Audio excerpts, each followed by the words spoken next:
Shalom. Selamat hari Minggu Bapak Ibu Saudara, Brothers Sisters. Selamat datang di GKDI Jemaat Bekasi. Dan spesial pagi hari ini ada Bapak Pendeta John Sinaga di tengah-tengah kita. Kita akan diberkati dengan penyampaian firman Tuhan. Kita akan belajar lebih lagi. Juga ada Kak Dame, istri tercinta, yang akan sharing komuni. Siap untuk bawa syukur pagi ini. Dengan hati yang baru, mari bangkit berdiri. Mari kita berdoa. Bapa, hati kami limpah dengan syukur di hari yang baru ini yang Kau jadikan Tuhan. Semuanya baru setiap pagi, hati kami juga baru Tuhan. Kami siap untuk bawa korban syukur kami di hadapan-Mu. Tuhan, satu-satunya yang layak terima pujian, hormat, kemuliaan. Terima kasih Tuhan. Terima kasih Tuhan Yesus. Kami pun siap belajar, sungguh bersyukur. Ada Bang John, ada Kak Dame di tengah-tengah kami. Pada pagi hari ini, Engkau yang jadikan ini semua Tuhan. Tidak ada yang kebetulan di dalam-Mu Tuhan. Semua seturut dengan kehendak-Mu saja Tuhan. Waktu firman nanti disampaikan, hati kami pun siap, telinga kami siap mendengar seperti seorang murid. Kami mau mencatatnya, untuk kami renungkan, untuk kami hidupi terus Tuhan. Terima kasih Tuhan Yesus, terima kasih.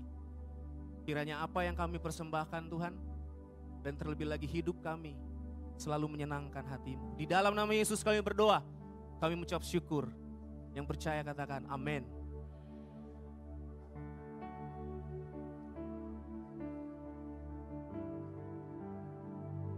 Terima kasih Tuhan, terima kasih Tuhan. Hati kami limpah dengan syukur di pagi ini.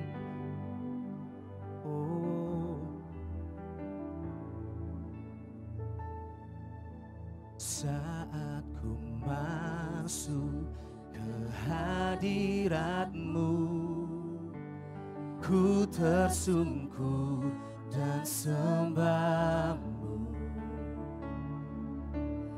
Ku persembahkan korban syukurku yang terbaik bagi-Mu.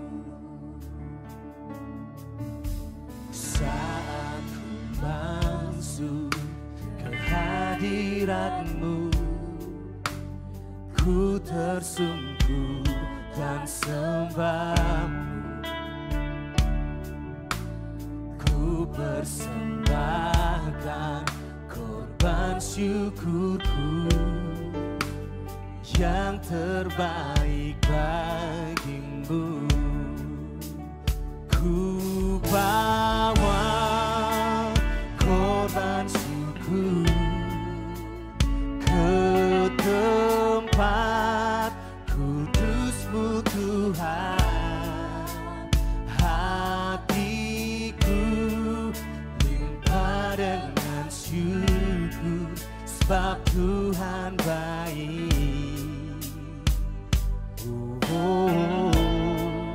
Sebab Tuhan baik. Kami datang bawa syukur saat ku masuk ke hadirat-Mu. Ku tersungkur dan sembah-Mu. Ku persembahkan korban syukurku yang terbaik bagi kami. Bawa korban syukur ke tempat kudus-Mu Tuhan. Hatiku limpah dengan syukur, sebab Tuhan selamanya. Kami bawa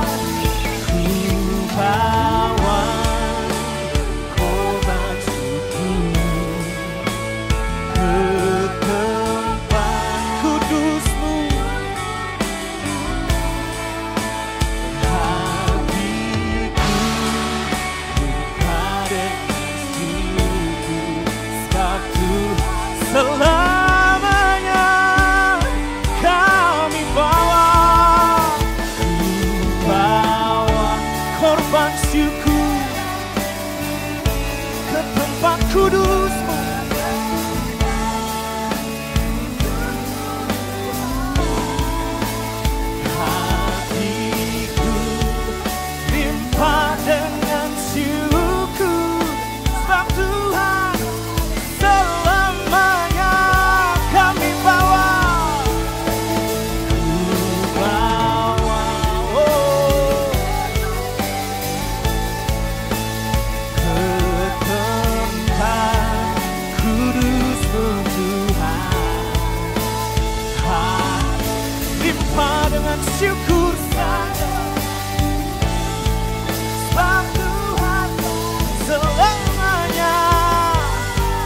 bawa syukur kami. Ku bawa korban syukur ke tempat kudus-Mu Tuhan. Hatiku limpah dengan syukur sebab Tuhan,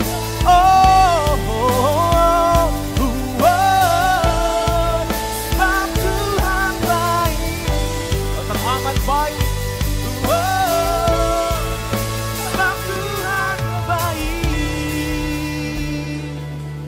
Allah yang baik, selamanya baik bagiku.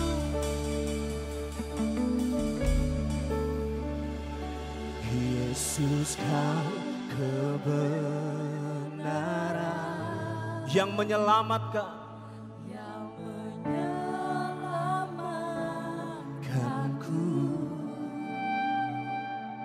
Kau memberikanku hidup dan pengharapan.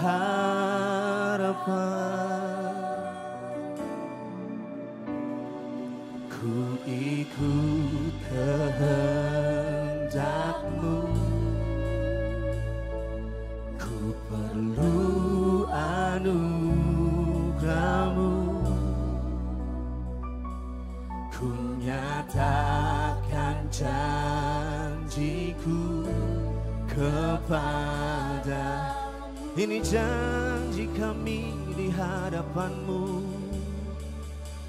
Kalau ku hidup bagi-Mu, hatiku tetap menyembah-Mu.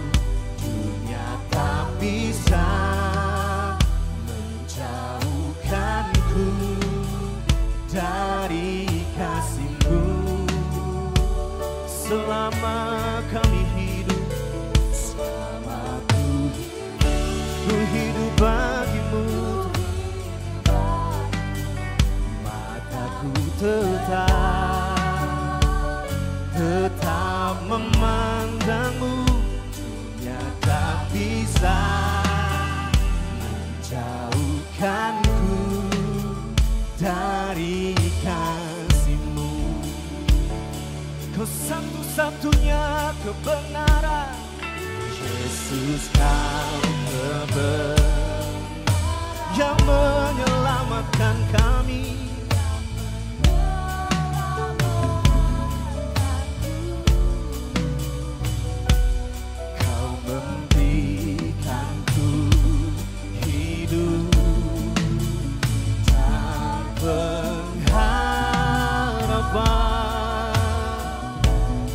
Kami mau terus ikut kehendak-Mu, dan kami perlukan anugerah-Mu. Ku nyatakan janjiku kepadamu. Kalau kami hidup bagi-Mu, kalau ku hidup bagi-Mu, tetap menyembah-Mu. Bisakah ku dari kasih-Mu? Selama kami hidup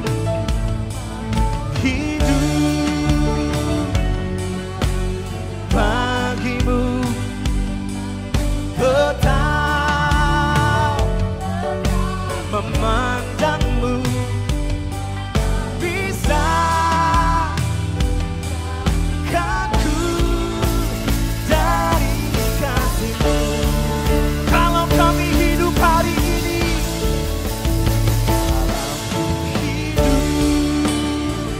ku hidup bagi-Mu, tetap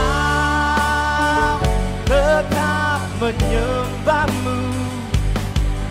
Bisakah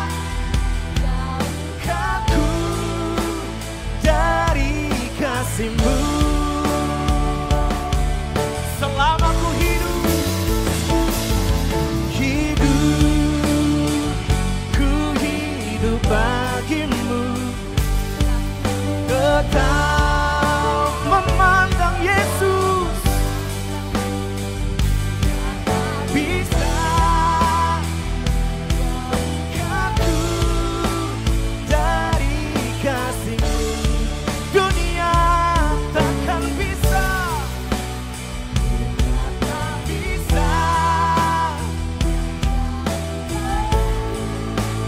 dari dunia takkan bisa menjauhkanku.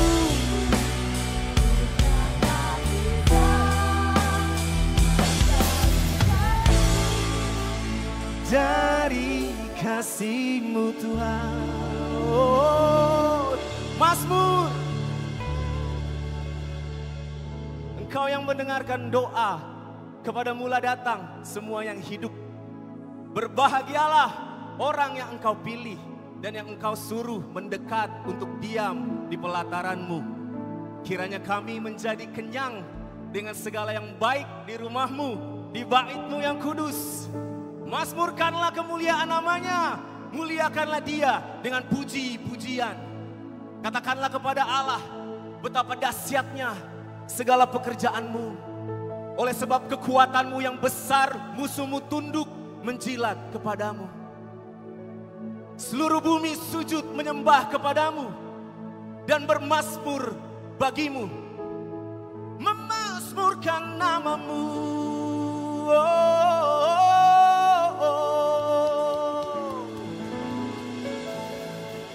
Mari perdengarkan puji-pujian bagi Tuhan pagi ini.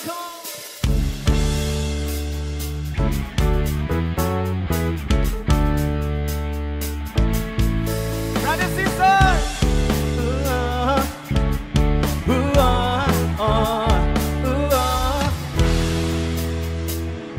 Lord, your love has loved, praises blood has paid. Now your message takes us all around the world, all around the world. Can't you hear them? Hear them singing. The people there rejoicing with one voice. They are shouting, singing hallelujah, hallelujah. Praises are around the world.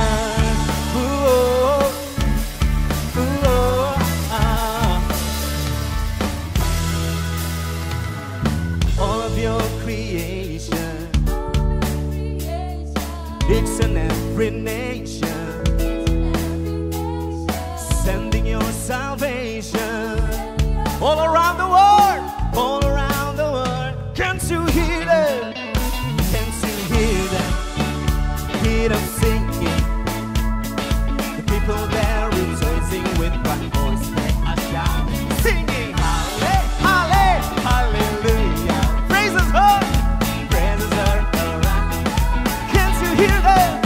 Can't you hear them? Hear them singing. The people there rejoicing with one voice. They are shouting, singing hallelujah, hallelujah. Praises are around the world.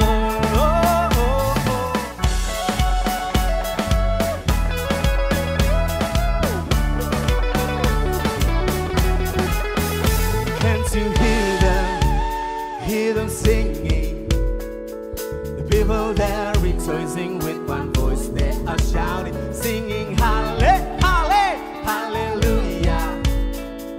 Praises are around the world. Can't you hear them? Can't you hear them? Hear them singing. The people there rejoicing with one voice. They are shouting, singing hallelujah, hallelujah. Praises are around. Can't you hear them, Lord? Can't you hear them? Hear them singing. The people there rejoicing with one voice. They are shouting, singing hallelujah, hallelujah. Praises are around. Can't you hear them? Can't you hear them? Yes. The people there rejoicing with one voice. They are shouting, singing hallelujah.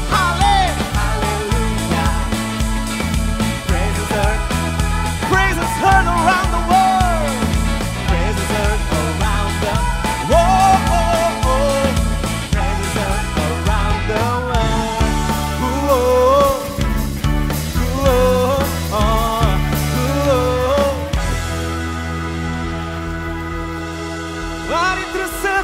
namanya.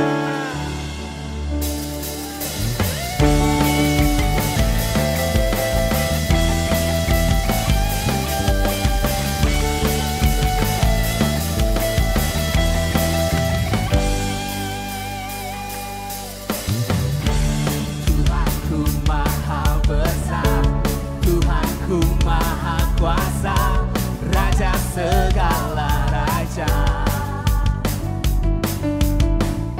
Dia takkan tergoyahkan, dia takkan terkalahkan, dia hidup dan berkuasa. Serukan namanya, Yesus Tuhan Raja, segala kuasa tunduk dalam namanya.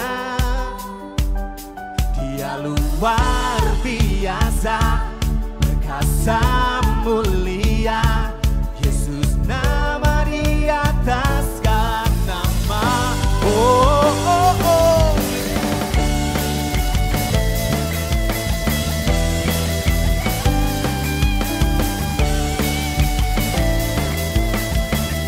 Tuhanku, Tuhanku maha besar, Tuhanku maha kuasa, Raja segala raja. Dia takkan terkalahkan, dia hidup. Serukan namanya, serukan namanya, Yesus Tuhan Raja, segala kuasa tunduk dalam nama. Dia luar biasa, perkasa, perkasa mulia, Yesus nama dia. Serukan terus serukan, serukan namanya, Yesus Tuhan Raja, segala kuasa tunduk dalam namanya. Dia luar perkasa, Yesus nama di atas segala. Serukan, serukan namanya, Yesus Tuhan, dia Raja.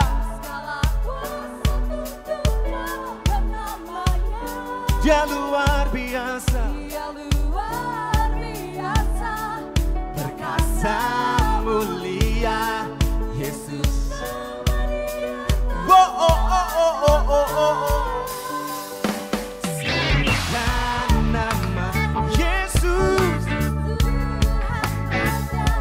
segala kuasa tunduk dalam namanya.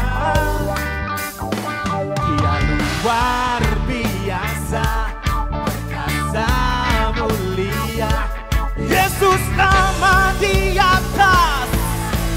Serukan, serukan namanya, Yesus Tuhan, kuasa tunduk dalam namanya. Dia luar biasa, perkasa mulia, Yesus nama di atas segala. Yesus nama di atas segala nama. Nama Yesus, Yesus nama di atas segala nama. Oh,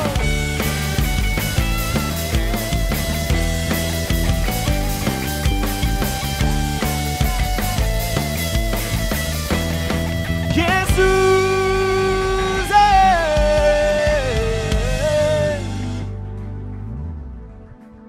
Silakan duduk Bapak Ibu, saudara-saudara sekalian.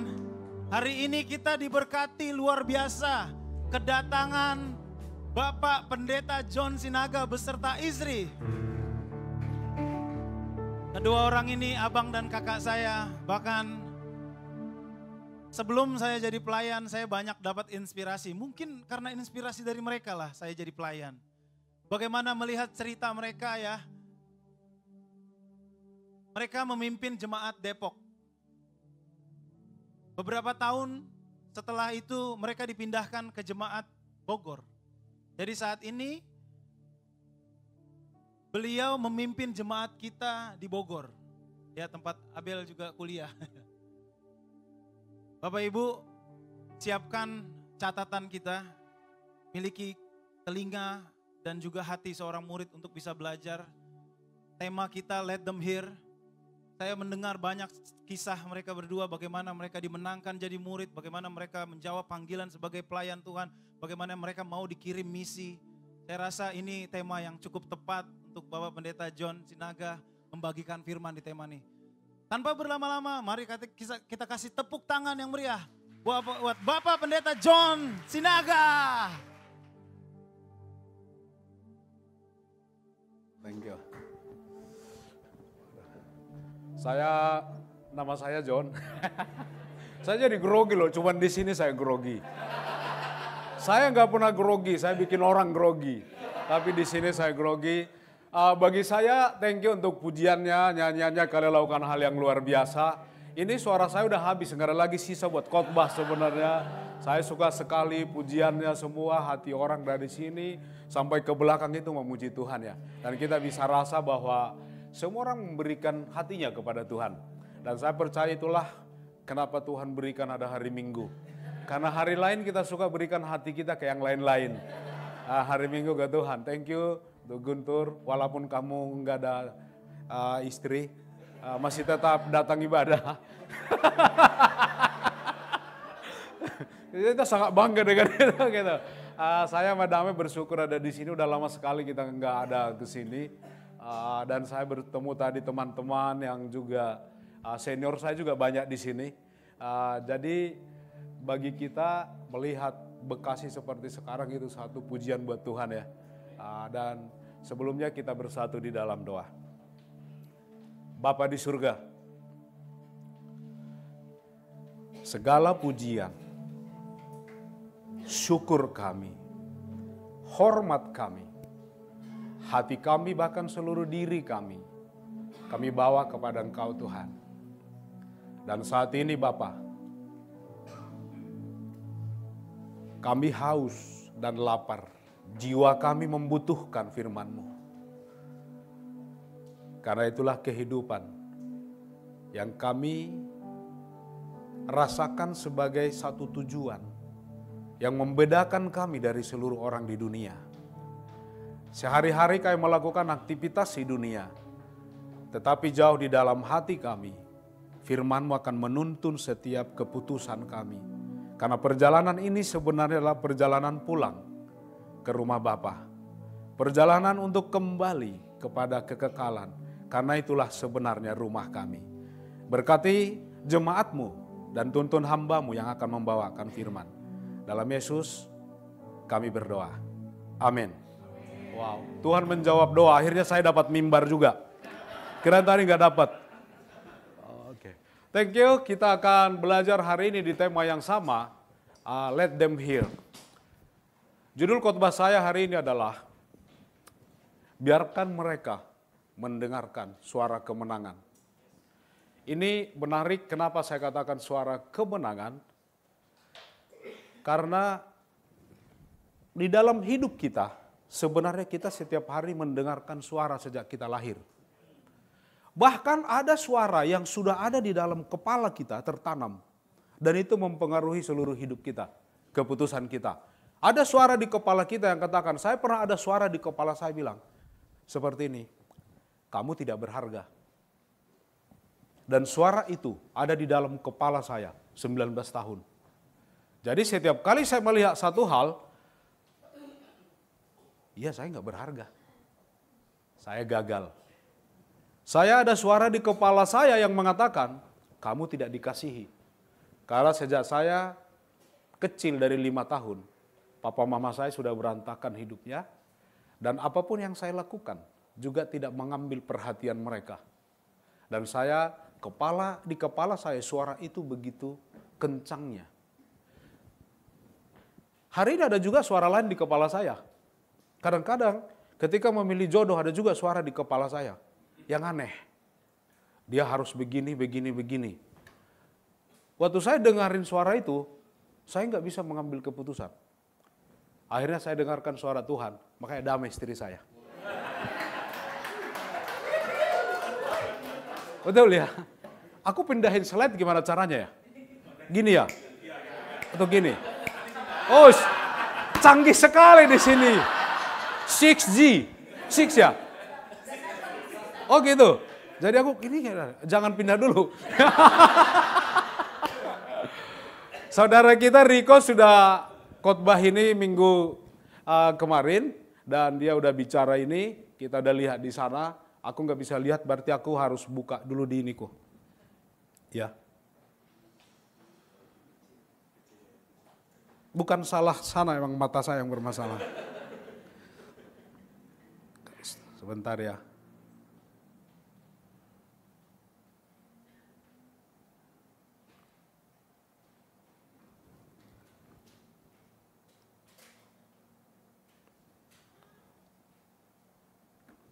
Aman.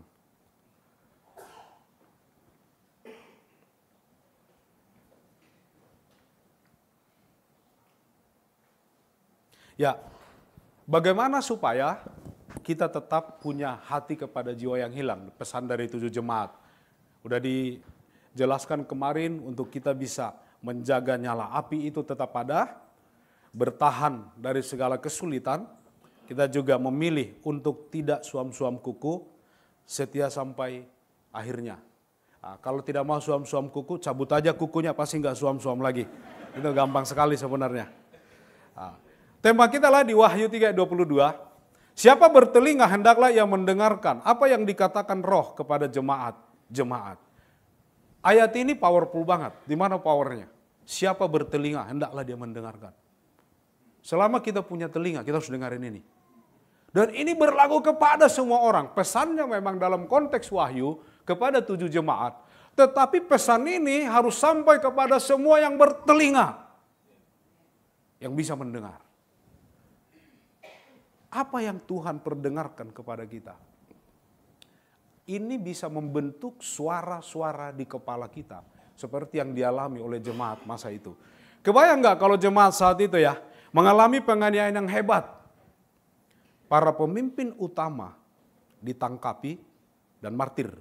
Habis itu pemimpin PDA, habis itu pemimpin PDG, habis itu pemimpin 1 orang. Berarti yang terakhir yang belum memimpin aman. Yang memimpin berarti Guntur pertama itu udah jelas di sini. Ya, martir. Kemudian penderitaan hebat. Pilihannya saat itu bagi seorang jemaat adalah dia kalau setia dia mati martir. Kalau dia tidak mau mati, dia harus membuat penyangkalan di depan publik. Saya tidak mengaku Yesus lagi. Dia aman secara dunia. Kemudian perasaan setiap hari adalah seperti hari terakhir kita hidup. Kita nggak bisa bicara masa depan, kita nggak bisa bicara planning 1 tahun, 2 tahun. Bahkan yang kalau di sini udah menikah ya, tidak bisa pikir nanti suatu hari punya menantu seperti ini. Nggak sampai ke situ. Mereka hidup day by day. Seperti ini hari terakhir saya hidup. Penguasa pun saat itu, Domitianus, melegalkan pembunuhan kepada Kristen. Dengan menyatakan Kristen adalah ilegal di masa itu. Di seluruh daerah kekuasaan Romawi. Kebayang nggak kalau gereja kita seperti di Indonesia sama dengan komunis, kira-kira itu, partai terlarang. Legal, apapun yang dilakukan kejahatan kepada kita, tetangga kita nggak suka kita karena kita Kristen. Dibuat isu, selesai kita, nggak ada yang membela kita. Pikiran setiap hari dari jemaat saat itu adalah, akhir zaman telah tiba. Makanya pesannya di kitab Wahyu, Tuhan kasih juga tentang akhir zaman. Disingkapkan. Kira-kira gitu. Apa bedanya Domitianus dengan Nero? Kalau Nero, dia juga kejam, tapi lingkupnya hanya Roma.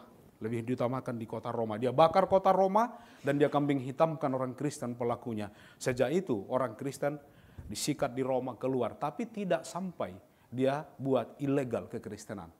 Bedanya Domitianus, kita ilegal, selesai. Seluruh hukum tidak ada melindungi dan berpihak kepada kita. Disitulah muncul di masa itu, Yohanes di Pulau Patmos, di dalam penjara. Tapi hatinya tidak terpenjara, karena Tuhan berikan penyingkapan. Itu seperti saya udah 13 tahun terpenjara, di hatinya damai, tapi nggak berasa penjara. Kita lagi ngomongin apa sih? Itu dikatakan, inilah wahyu Yesus Kristus yang dikaruniakan Allah kepadanya, supaya ditunjukkannya kepada hamba-hambanya apa yang harus segera terjadi. Harus segera terjadi. Kata-kata ini powerful, tidak terelakkan. Segera, pasti terjadi. Apa yang kita dengar hari ini yang harus di dalam kekristenan?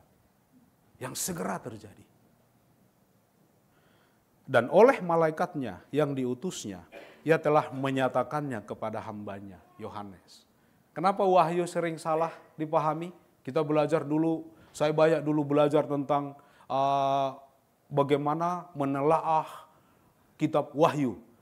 Saya datang ke pendeta ini, akhirnya sampai hari ini, yang saya tahu ada teman saya namanya Wahyu, itu aja yang saya kenal. Karena semua bicara ini seperti ini membedah masa depan. Bukan, ini tentang Yesus. Kalau kitab Wahyu kita tidak lihat ini tentang Yesus, semua akan salah tafsir. Jadi kita lihat ini tentang Yesus. Pusat dari kitab Wahyu adalah Yesus. Jadi bukan ngulik masa depan ya. Bukan ngintip gimana nanti. Apa itu batu yaspis. Saya nggak peduli di surga ada batu atau tidak, saya nggak peduli. Ada yang bilang jalannya dari emas. Kalau kamu di surga masih lihat emas, kamu masih matre. Kamu salah tempat di surga. Di surga masih lihat, oh masih bagus. Kalau masih ada perasaan itu, kamu salah masuk. Dan kita akan tanya Petrus, kenapa bisa lolos yang satu ini? Ini tentang Yesus. Dan kita lihat bagaimana, tapi lihat Yesus seperti apa sekarang. Kita tahu Rasul Yohanes, orang yang paling dekat dengan Yesus. Dia selalu bilang, murid yang paling dikasihi. Dia merasa paling dekat. Dia selalu bersandar kepada Yesus. Dan sekarang waktu di dalam penglihatan itu, dia melihat Yesus yang sama, tetapi yang berbeda kemuliaan dan kuasanya. Dia lihat di sana, berpakaian jubah panjang sampai ke kaki. Dada berlilitkan ikat pinggang dari emas. Jangan fokus emasnya, kalau kau fokus emas berarti matre. Kepala dan rambut putih, mata bagaikan nyala api, kaki mengkilap bagaikan tembaga dalam perapian. Suara bagaikan desau air bah. Tangan kanan memegang 7 bintang. Mulut mengeluarkan sebilah pedang bermata 2. Wajah bersinar-sinar bagaikan matahari terik. Inikah Yesus yang kita kenal? Kekristenan hari ini selalu mengenal Yesus juru selamat, maha kasih, dikorbankan di kayu salib. Tidak ada salah dengan itu komuni. Tetapi Yesus kita juga harus mengenal Yesus di dalam kemuliaannya loh. Di dalam kekuasaannya loh. Bahkan dikatakan wajah bersinar-sinar bagai matahari terik. Wow. Apapun kosmetik yang bikin glowing nggak bisa menyamai ini. Siapa yang pernah kena oleh ini? Saulus. Berhadapan dengan kemuliaan Tuhan, dia buta 3 hari. Ini Tuhan kita. Makanya responnya Yohanes adalah ketika aku melihat dia, tersungkurlah aku di depan kakinya, sama seperti orang yang mati. Inilah hormat tertinggi kepada Yesus. Kadang-kadang hari ini kita terlalu banyak mendengar Yesus kasih, maha pengampun. Sampai kita pikir maha kasih sama dengan maha memaklumi. Betul enggak? Dia maha kuasa, tapi dia enggak pernah maha maklum. Tersungkur di kakinya, karena dia enggak tahan melihat wajahnya. Ini Yesus kita sekarang. Kenapa ini penting? Karena jemaat lagi menderita. Kalau kita lihat Alkitab kita secara konsisten, di mana ada penglihatan, penyingkapan tentang surga, glimpse of future, itu pasti di tengah umat Tuhan sangat menderita. Yehezkel, Daniel, mereka lagi 70 tahun di dalam perbudakan. Tidak ada masa depan. Kamu lihat masa depan ya, 70 tahun di Babel ya. Kamu ke Babel umur berapa gitu? Umur 40. Kau lihat anakmu masa depannya budak. Kau lihat cucumu masa depannya budak. Apa masa depan? Makanya Tuhan tarik realitas surga, Tuhan singkapkan realitas surga, dibawa kepada realitas dunia. Dan kita bisa lihat, wow. Itu maksudnya kita wahyu. Dan kita lihat, kita akan ada di sana. Peperangan akan ada, penderitaan akan ada, tapi kita tahu kita akan menang. Kita butuh itu, betul nggak? Betul, jangan lihat terus pasangan, lihat mukanya demek gitu ya. Nggak ada glimpse of future. Makanya kita butuh lihat Tuhan, tarik. Lihat saudara-saudara, lihat suami. Waktu kita tarik surgawi, kita lihatlah pertama kali pasangan kita. Wajah bersinar-sinar, seperti terik matahari. Wow, tidak butuh banyak lagi make up ternyata. Itu, dan kita lihat kembali, ini tentang perspektif, bukan tentang situasi, betul nggak? Saya mau tanya hari ini, kita lihat kenyataan hidup kita hari ini, please ambil waktu sejenak, tarik realitas surgawi kepada realitas kita hari ini. Kita hidup di zaman yang apa ya? Saya bingung mendefinisikan zaman ini. Orang menghabiskan begitu banyak waktu untuk nail art, kuku. Disambung panjang, ditajamin, lama-lama kayak Dracula kan? Di apa lagi? Ditambal-tambal, dihias, semuanya lagi. Gimana istri gitu nyuci piring? Baru nanti copot satu nangis lagi. Come on, kita ini tentang memurikkan dunia. Gimana mental begitu? Itulah maksudnya kita wahyu. Disingkapkan realitas di dunia dan realitas surga. Sebenarnya dua-duanya realitas loh.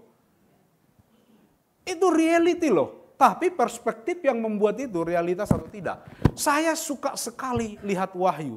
Pasal 1-3 dia berbicara gereja di bumi. Itu realita kita di bumi.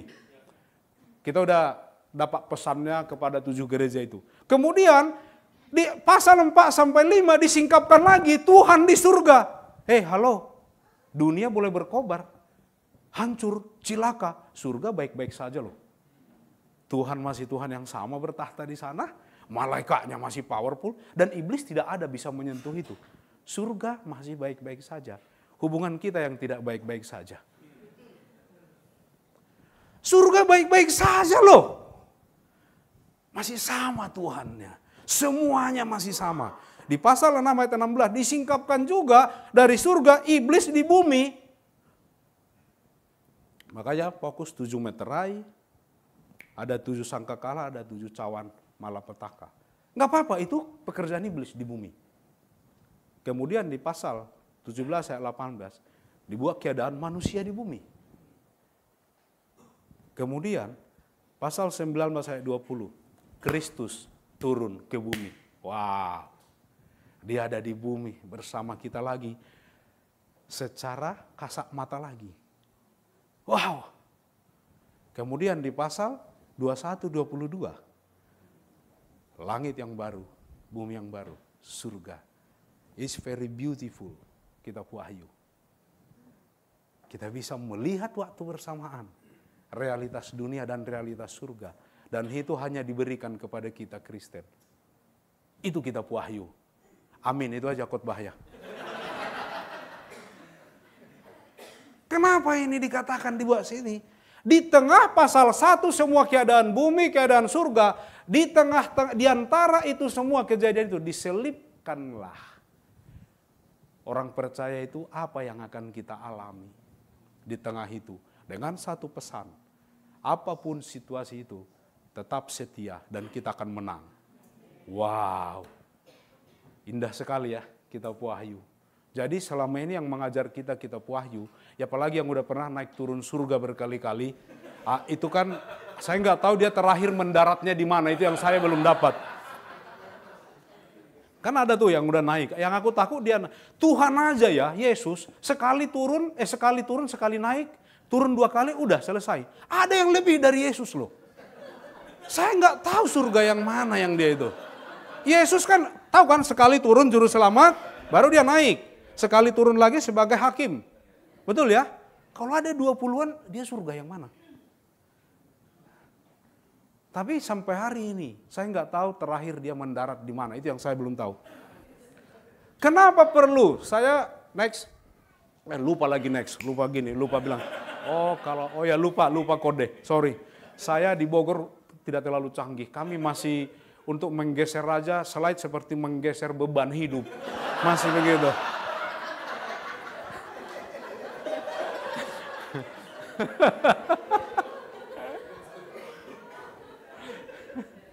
Saya baca satu teori, saya baca satu secara ontologi. Ontologi adalah ilmu yang mempelajari tentang eksistensi, keberadaan manusia atau keberadaan makhluk.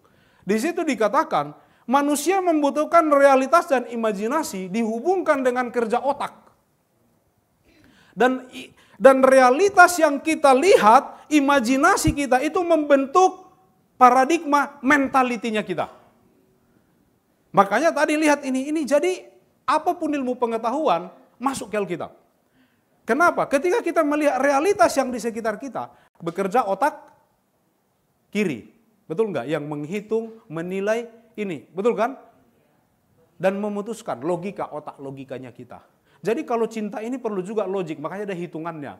Kalau orang Batak, logik cinta yang logika bagi orang Batak diukur dengan membuat sinamon. Itu cinta yang logika. Boleh kau cinta yang lain, tapi logikanya nggak jelas. Logik, dan itu memutuskan. Tetapi ketika kita berimajinasi, bekerja otak kiri kita, otak kiri inilah yang membentuk, menilai, memvisualisasikan segala hal yang tidak terlihat, dan itu hasilnya adalah bentuk kemauan. Jadi kalau otak kiri, realitas sehari-hari membantu kita mengambil keputusan, tetapi imajinasi membantu kita untuk menanamkan kemauan di dalam diri atau mentalitinya kita. Makanya Kristen itu harus bisa punya godly perspektif setiap hari. Makanya kita akan selalu punya keputusan yang bijaksana dan terus punya kemauan untuk setia dan menang. Lihat situasi otak kita tuh punya ada gelombang gamma, beta, alfa, theta, delta. Gelombang beta itu paling banyak di Ambon.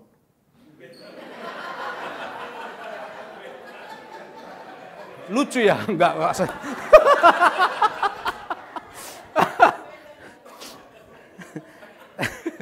Kalau ada keadaan yang intens seperti pertandingan final kemarin. Europe, tim saya masuk Inggris, itu tegang. Itu saya masuk di gelombang gamma. Paginya masuk tim saya Argentina. Tegang juga. Hasilnya yang berbeda mentalitinya. Waktu Inggris kalah, saya tertekan. Waktu Argentina menang, karena dari dulu Argentina tim saya, dari dulu. Lihat, gelombang yang sama bisa membuat kita stres, tapi gelombang yang sama bisa excited juga. Kemudian ketika kita terjaga penuh atau konsentrasi lagi membaca itu beta apa semua. Intinya begini, saya nggak perlu jelaskan ini. Apa yang kita dengarkan mempengaruhi gelombang otak kita. Apa yang kita lihat juga mempengaruhi gelombang otak kita. Apakah dia berfungsi di mana? Kalau gelombang otak kita kehilangan ketenangan, tidak akan terjadi pemulihan dan perbaikan jaringan sel. Kira-kira begitu. Jadi penting di tengah masalah penganiayaan, jemaat perlu juga tahu apa yang mereka lihat. Makanya Tuhan singkapkan. Dan Tuhan perdengarkan supaya mereka punya semua ini di otak mereka dan mereka tetap setia dan menang. Next. Pas timingnya. Kita lihat ini di awal aja, tadi dikatakan. Kita temukan 7 gereja, ada 7 kali di sana dikatakan firman dari Yesus. Setiap dia katakan kepada jemaat firman dari Yesus selalu diikuti karakter Yesus. Sesuai pesan kepada jemaat itu. Kemudian siapa bertelinga hendaklah yang mendengar 7 kali juga kepada setiap jemaat. 7 kali juga barang siapa menang dia akan upah kekekalannya dikasih tahu. 7 kali juga barang siapa menang. Next. Aku menyebutnya adalah suara kemenangan. Kita perlu mendengarkan suara kemenangan atas segala situasi kita. Mungkin Tuhan sedang kasih kita peringatan, ingatlah, bertobatlah. Janganlah takut, setia sampai mati. Bertobatlah, bangkitlah dan bertobatlah. Tekunlah dan berpeganglah, relakan hati dan bertobatlah. Apapun itu pesannya, kebayang gak? Kalau tidak ada upahnya, buat apa? Karena perhitungan kita pertama adalah cuan atau bocuan. Dikatakan, tapi dikatakan juga barang siapa menang atas semua keadaan itu. Makan dari pohon kehidupan. Tahu nggak makan dari pohon kehidupan? Dikembalikan yang dikatakan kepada Adam dan Hawa. Semua pohon di taman ini boleh kamu makan buahnya. Kita tahu apa itu makanan terbaik. Di mana buah-buah waktu itu belum ada kandungan pestisidanya. Kita makan itu. Tidak akan menderita lagi. Bukankah ini yang kita mau? Nah, ini menariknya, Kristen kalau di dunia jangan mimpi tidak menderita. Emang ini penderitaan sejak awal. Jadi kalau kita menderita, itu adalah suatu tanda bahwa kita masih di dunia. Kalau kamu udah nggak menderita lagi, tapi di dunia ada masalah, kemungkinan kamu udah mati rasa. Nah, itu angka iblis, 666. Dipersingkat 666, 6 nggak ada rasa lagi. Nah, itu maksudnya, mati rasa. Diberikan dari mana tersembunyi dan nama kita yang baru. Kuasa atas bangsa-bangsa, namanya tidak terhapus dari kitab kehidupan. Soko guru dalam bait suci Allah, duduk di tahta bersama Allah. Wow, saya bacainnya, gila. Saya harus bertobat. Terlalu banyak realitas dunia saya biarkan mempengaruhi pikiran saya. Sampai saya tidak bisa dengarkan lagi realitas surgawi. Wow. Jadi lagu saya nggak masalah. Kita baik-baik saja, bagaimana kalau tidak baik-baik saja. Sama aja lagunya bagi saya. Surgawi itu kamu. Duniawi itu kamu. Tuhan. No problem. Next. 20 kali kita temukan di kitab Wahyu, suara nyaring. A loud voice. Suara nyaring. Bagai desau air bah. Bagaikan bunyi guruh. Nah, guruh itu adalah adik dari guntur. Ya. Bagaikan desau air bah dan deru guruh yang dahsyat. Nah, kalau tidak tahu suara guruh itu gimana, nanti suruh guntur nyanyi. Suara guntur itu masih di atas suara guruh, kira-kira gitu. Karena guru guntur itu adiknya atau abangnya, guntur abangnya, guruh adiknya.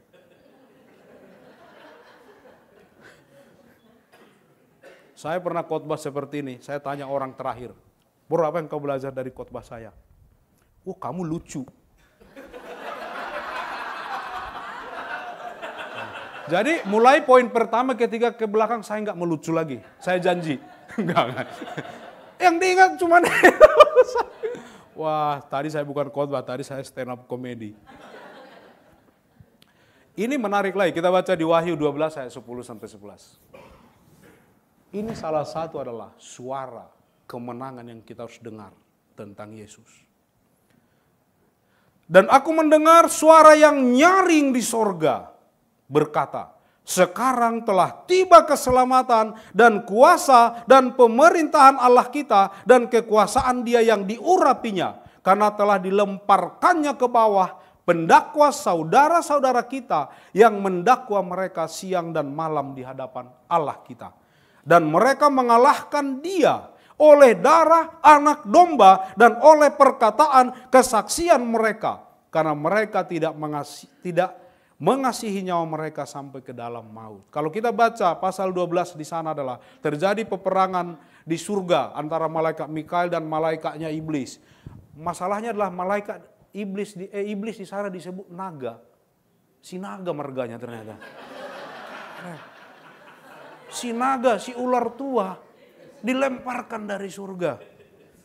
Coba, saya mau ganti nama. Nama baru nanti saya nggak mau si naga ada di marga saya Tuhan. Enak aja kenangan lama bagi lagi.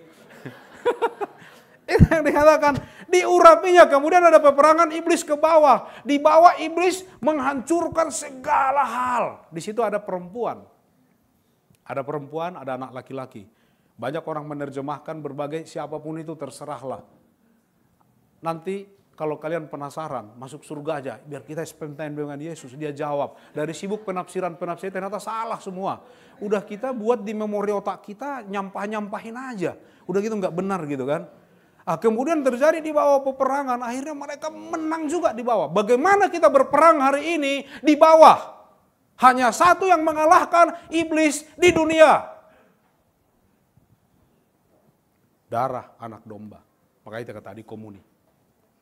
Kesaksian kita, Injil, hanya itu yang mengalahkan. Jadi, brothers sisters, kita sekarang lagi di zona perang. Lagi berperang melawan iblis. Makanya kita bersaksi terus. Tidak ada cara lain senjata kita mengalahkan, hanya Yesus. Dan kita pengikut Yesus.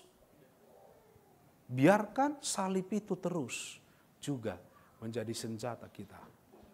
Atas seluruh persoalan hidup kita, biarkan menang darah anak domba Allah, kasih karunia itu. Dan kesaksian Injil membawa kasih karunia itu kepada orang. Ini peperangan sesungguhnya. Amin. Tidak ada waktu berperang suami istri.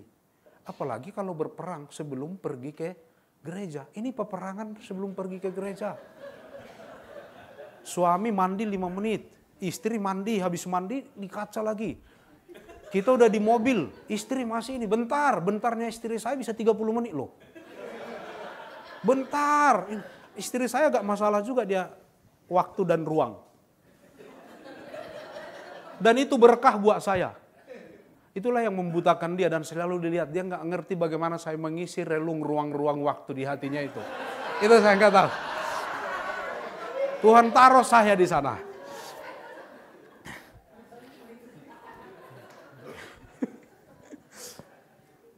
Jangan khotbah di Wahyu kita seperti teraniaya wajahnya. Orang kita menang kok. Amin. Ini Wahyu bukan tentang ketakutan. Ada hari ini yang mengajarkan bagaimana biar kita nggak masuk ke tribulation. Masa kesusahan besar. Tuhan, saya nggak butuh lagi masa kesusahan. Hidup saya udah kesusahan besar. Saya nggak butuh kesusahan besar yang lain lagi. Saya sendiri udah kesusahan besar bagi orang lain. Jadi jangan di boost up gitu loh kesusahan yang di situ. Tapi apa yang kita dapat waktu kita dengar ini? Di dunia kita menang, di sorga kita menang, dan hanya Yesus pemenangnya. Yang pertama yang kita belajar hari ini, suara kemenangan yang kita perlu dengar adalah encouragement. Yes. Gila loh. Di saat ini bertemu realitas dunia sama realitas surga di sini. Hanya segini doang, enggak apa loh. Encouragement. Apa yang bisa encouragement yang kita harapkan? Manusia kah? Hasil kah? Tidak. Keadaan biarlah keadaan, situasi biarlah situasi. Tapi kita lihat realitas surga. Kita adalah menang. Darah Yesus masih membuat kita menang. Kesaksian mengalahkan iblis. Jadi sebenarnya peperangan ini sudah ditetapkan di Kejadian. Waktu Allah berkata, aku akan membuat peperangan antara keturunanmu dan keturunan perempuan ini. Keturunan si naga itu dengan keturunan perempuan itu.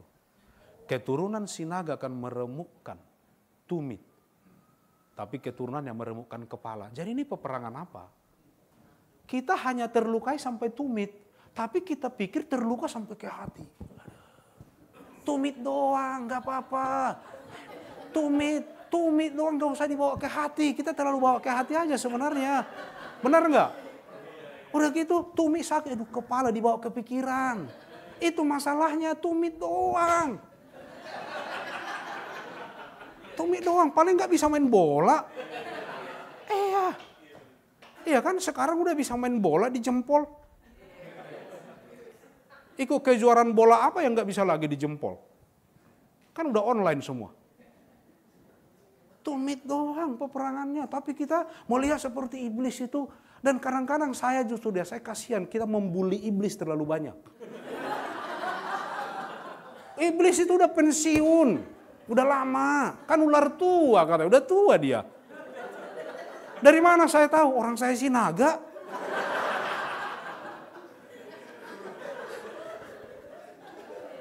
Iya. Saya nggak perlu tunjukkan silsilah saya dari dia. Kita butuh encouragement dari Tuhan, makanya disingkapkan surga. Jaga perspektif surgawi kita. Kita lanjut ya. Wahyu 14 ayat 12 sampai 13. Yang penting di sini ialah ketekunan orang-orang kudus yang menuruti perintah Allah dan iman kepada Yesus. Apa strategi perangnya? Tekun doang. Kamu gak disuruh mikir. Kita gak disuruh bahas berapa biayanya, berapa, gak disuruh meeting begitu gak. Dikatakan ini aja. Di tengah semua tadi seluruh kejadian di alam semesta, dikatakan hanya ini untuk kita. Dan aku mendengar suara dari sorga berkata, tuliskan. Bukan hanya dengarkan lagi, tuliskan biar enggak hilang catatannya. Berbahagialah orang-orang mati yang mati dalam Tuhan. Sejak sekarang ini, sungguh kata Roh, supaya mereka boleh beristirahat dari jerih lelah mereka. Karena segala perbuatan mereka menyertai mereka. Wow, kita mau mati seperti ini atau mati gimana? Jangan bilang bro, rasanya udah setengah mati. Ya, itu kan tumit kok jadi rasa. Apa yang dibutuhkan? Hanya tekun. Bahkan dikatakan, berbahagialah orang-orang mati yang mati dalam Tuhan. Itu aja. Justru kita takut kalau kita tidak mati dalam Tuhan. Itu yang paling kita takuti. Makanya dulu anggota misionaris di abad-abad pertama, mereka bingung kalau sampai mereka pergi misi, kok nggak martir ya? Itu bingung mereka, itu yang mempertanyakan mereka. Saya kok nggak ada yang nganiaya ya? Harusnya gitu. Di Bekasi, saya udah lama di Bekasi, nggak ada yang nganiaya saya ya. Itu seru itu yang kita takut. Kok aman-aman aja ya? Itu baru kita takut. Kalau ada yang nganiaya, oh mati, bahagia. Bahagia, benar nggak? Hanya tertawa kalian sedikit menipu deh.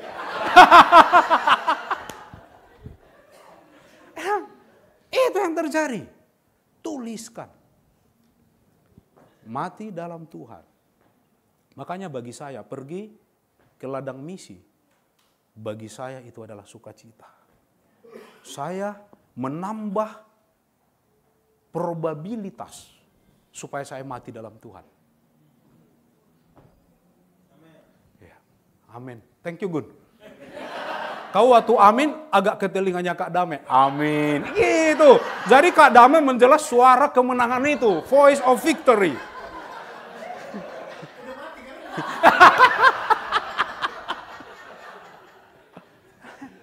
Saya bilang lihat ini ya. Di kitab Wahyu. Beginilah akhirnya hidup kita. Akhir dari segalanya kita tahu disingkapkan Tuhan. Jadi apalagi yang kita takuti? Masa datang ke kita, aduh bro bagaimana kontrakan besok. Tidak ada orang mati karena tidak bisa bayar kontrakan. Ada kisahnya, mati karena tidak bisa bayar kontrakan. Ada. Pilihannya kan tinggal ini kabur malam-malam gak mati juga.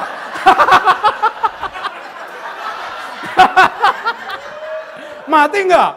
Enggak. Jadi jangan seolah-olah persoalan dunia kita akan mati. Matilah di dalam Tuhan. Nggak mati juga kan? Iya. Lagian kalau mati semua secara fisik akan mati, betul nggak? Orang benar atau orang tidak benar, teraniaya, kecelakaan atau apa mati juga kan? Pertanyaan terbesarnya bukan mati atau tidak mati. Mati kenapa? Wow, mati stroke. Ya nggak keren banget. Mati stroke di dalam Tuhan. Keren banget tuh. Keren nggak? Iya, kenapa keren? Karena ketika itu dikatakan Tuhan nanti beristirahat dari jerah lelah mereka. Di mana tempat istirahat kita? Surga, jangan banyak istirahat di dunia, kurang keren. Betul enggak? Di dunia apa-apa istirahat, me time. Me time itu artinya adalah tetap bekerja tapi makan Indomie, me time juga. Susah kalau teologi orang susah begini. Karena ada prosperity teologi. Kalau saya lah kesusahan teologi. Itu masalahnya. Nggak ada yang suka. Next. Yes. Kita hanya butuh ketekunan. Apa artinya endurance? Melakukan hal yang sama terus menerus. Kadang-kadang kita nggak perlu kreatif dalam hidup. Karena Tuhan yang kreatif. Karena dia creator. Jalanin aja. Tekun aja. Kenapa nggak berubah pernikahan kita? Kita nggak tekun, itu aja. Suaminya kita nyerah, pasangannya kita nyerah. Apa yang membuat kita semua tidak pernah mencapai titik keberhasilan? Karena nggak tekun, itu aja. Apa yang ditekuni akan berhasil. Kenapa berat badan saya terus begini? Saya nggak tekun menyangkal diri untuk makan, itu aja masalahnya. Nggak usah loh, kalau nggak ada masuk akan begini. Ini kebanyakan pemasukan saya. Cuma hanya dalam bentuk makanan. Terkristalisasilah dalam bentuk lemak. Itulah salah satu kesuksesan saya. Jadi kelihatan saya walaupun teologi kesusahan, di luar casingnya kemakmuran juga.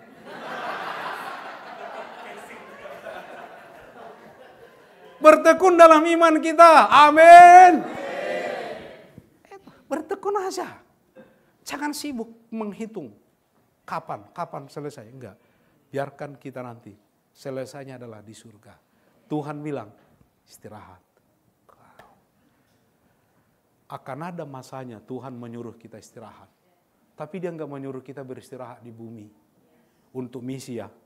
Jangan habis itu nanti, kata Bang John nggak perlu tidur, nginjil aja. Udah. Ya, masalahnya kamu nanti di catatannya Tuhan, mati karena kurang tidur. Bukan mati karena Injil. Mati karena kurang tidur. Waduh, salah pesan lagi. Waduh. Kita bertekun, amin. Kita lanjut. Wahyu 21, ayat 3-4. Lalu aku mendengar suara yang nyaring dari tahta itu berkata, lihatlah, kemah Allah ada di tengah-tengah manusia. Dan dia akan diam bersama-sama dengan mereka.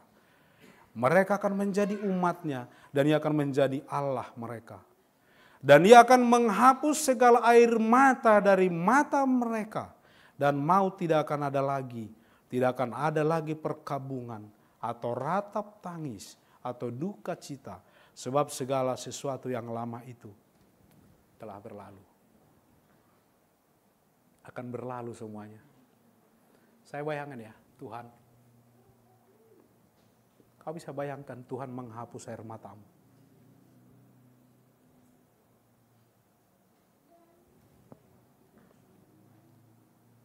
Dia berkata dengan lembut. Tidak akan ada lagi penderitaan. Tidak akan ada lagi perkabungan. Tidak akan ada lagi ratap tangis. Segala sesuatu berlalu kesakitannya. Saya nggak tahu, saya bukan tentang ini. Kita kan mengalami ini di dunia. Tetapi kita harus lihat ini akan berakhir. Ada akhirnya. Kalaupun di dunia tidak berakhir, biarlah Tuhan yang mengakhiri. Tetap di dalam Tuhan. Apa yang saya katakan tetap di dalam Tuhan, ini namanya orang yang terus tadi punya endurance, dan mereka akan diberikan Tuhan masanya, next, upah kekal. Eternity. Akhir dari semuanya kan berakhir. Tahun 2013. Adik saya jadi murid. Dia jadi murid Maret. Mama jadi murid bulan Mei. Papa jadi murid September 2013. Kisah ini akan terus ada di hidup kita. Tapi akan ada tiba masanya air mata itu dihapus oleh Tuhan. Amin. Eternity. Saya mau tutup dengan Wahyu 21 ayat 7. Firman-Nya lagi kepadaku. Semuanya telah terjadi. Aku adalah Alfa dan Omega. Yang awal dan yang akhir. Tuhan selalu ada di sana apapun keadaan kita. Kita rasa Dia, lihat Dia, tidak membuktikan apa-apa, Dia ada di sana. Kita punya pandangan surgawi atau tidak, Tuhan ada di sana. Orang yang haus akan kuberi minum dengan cuma-cuma dari mata air kehidupan. Kehausan jiwa kita itu tidak akan pernah ada lagi balik. Barang siapa menang, ia akan memperoleh semuanya ini. Dan aku akan menjadi Allahnya, dan ia akan menjadi anakku. Inilah akhirnya, kita akan sampai di titik itu. Next, terakhir. Brothers sisters, apapun keadaan kita saat ini, dengarkan suara kemenangan yang nyaring dari surga. Karena itu akan memberikan kita encouragement. Kita tak berkobar, semangat menginjili dunia. Karena itu senjata kemenangan kita. Endurance, bertekun dalam iman kita, jangan pernah menyerah. Karena semua ini akan berlalu. Eternity, kita akan beroleh upah kekal. Selamanya bersama Tuhan. Amin. Itu saja khotbah hari ini. Saya mau tutup dengan doa. Tuhan Bapa di surga,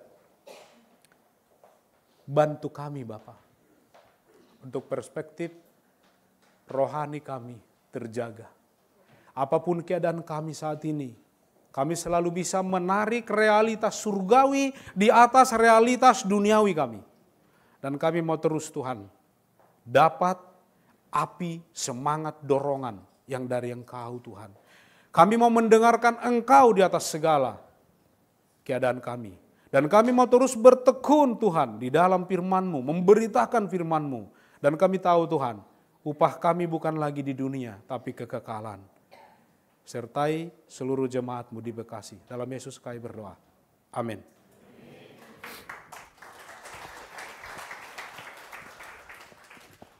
Ya, jemaat, mari kita berikan aplaus kita sekali lagi untuk Bapak Pendeta John yang sudah menyampaikan firman Tuhan kepada kita hari ini. Sangat menarik ya hari ini apa yang disampaikan oleh Bapak Pendeta John. Dan saya pribadi tadi belajar dari apa yang disampaikan bahwasanya kitab Wahyu itu adalah pusatnya adalah Yesus Kristus. Dan kemudian tadi saya pribadi juga belajar dari apa yang disampaikan, yaitu ada gambaran yang dibukakan melalui kitab Wahyu. Realita surgawi dan realita dunia saat ini. Peperangan dan penderitaan akan tetap ada, tapi kita tahu kita akan menang bila kita tetap setia di dalam Tuhan. Sekali lagi terima kasih Bapak Pendeta John. Jemaat, saat ini kita akan memasuki prosesi komuni. Mari kita persiapkan roti dan anggur perjamuan kita. Bila ada yang belum mendapatkan roti dan anggur perjamuan, boleh angkat tangan. Untuk Aser boleh melayani di depan. Aku kelamaan nggak? Oke ya.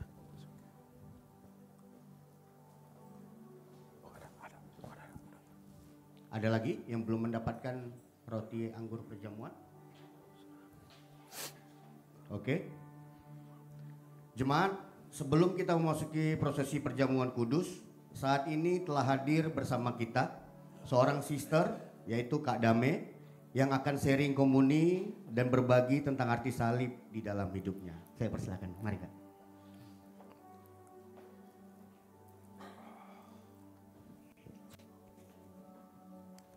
selamat hari Minggu, selamat pagi semua buat kita semua yang ada di sini. Nama saya Dame, ya saya adalah istri dari Pak John yang ada di sini. Ya. Perlu ya. Oke, tahun ini saya 25 tahun menjadi murid Yesus. Tahun 99 saya dibaptis dan 13 tahun saya menjadi seorang pelayan. Masih wonder sampai sekarang, why I can become a full timer. Kok saya bisa ya jadi full time? Masih wonder sampai sekarang. Model kayak saya gitu loh. Kalau kalian kenal dekat saya, coba tanya Elia. Ini orang paling aneh yang bisa jadi pelayan. Jadi kalau orang aneh ini bisa jadi pelayan, side point kalian semua bisa jadi pelayan.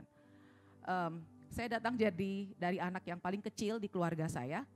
Jadi ketahuan kalau saya suka dimanja sama keluarga saya. Papa saya bisa marah sama saya bisa marahin balik.